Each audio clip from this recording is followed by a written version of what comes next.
भारत में कर प्रणाली एक महत्वपूर्ण मोड़ पर है।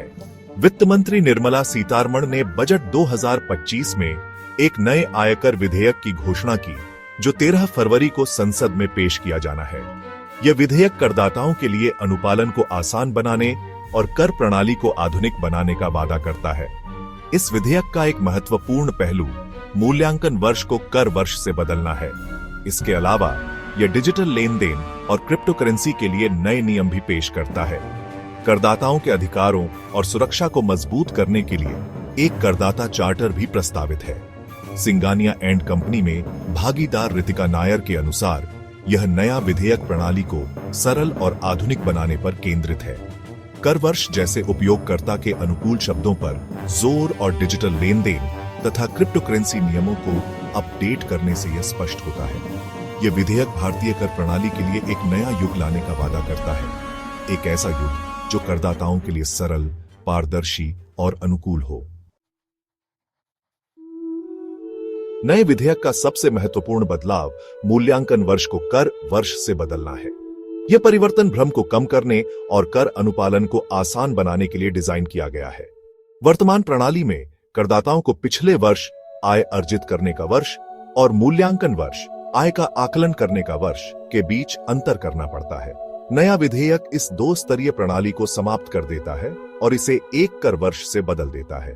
कर वर्ष 1 अप्रैल से 31 मार्च तक की 12 महीने की अवधि होगी, जो वित्तीय वर्ष के साथ संरेखित होगी। उदाहरण के लिए 1 अप्रैल 2024 से 31 मार्च 2025 के बीच अर्जित आय को अब कर वर्ष 2024-25 के रूप में जाना जाएगा। यह संरेखण कर रिटर्न दाखिल करते समय भ्रम को कम करता है और करदाताओं को उनके वित्तीय रिकॉर्ड को उनके कर दायित्वों के साथ आसानी से सामंजस्य बिठाने में मदद करता है। डिजिटल अर्थव्यवस्था के उदय को स्वीकार करते हुए विधेयक में डिजिटल लेन देन और क्रिप्टो करेंसी से संबंधित प्रावधान भी शामिल है। हालांकि विशिष्ट विवरण अभी तक सार्वजनिक नहीं किए गए हैं।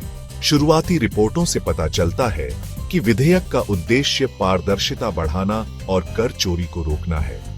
इसमें डिजिटल भुगतान प्लेटफॉर्म के लिए रिपोर्टिंग आवश्यकताओं को मजबूत करना और क्रिप्टो करेंसी लेन देन पर कर लगाने के लिए एक रूपरेखा स्थापित करना शामिल हो सकता है। उम्मीद है कि इन उपायों से सरकार के लिए राजस्व संग्रह में सुधार होगा और यह सुनिश्चित होगा कि डिजिटल अर्थव्यवस्था में भाग लेने वाले सभी लोग अपने उचित कर का भुगतान करें। करदाताओं के अधिकारों और सुरक्षा को मजबूत करने के लिए विधेयक में एक करदाता चार्टर पेश करने का प्रस्ताव है। इस चार्टर से कर प्रणाली में पारदर्शिता, जवाबदेही और निष्पक्षता लाने की उम्मीद है।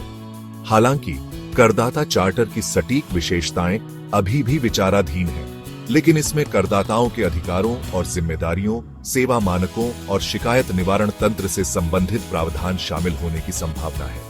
करदाता चार्टर को करदाताओं और कर अधिकारियों के बीच विश्वास और सहयोग को बढ़ावा देने के लिए एक महत्वपूर्ण कदम के रूप में देखा जा रहा है।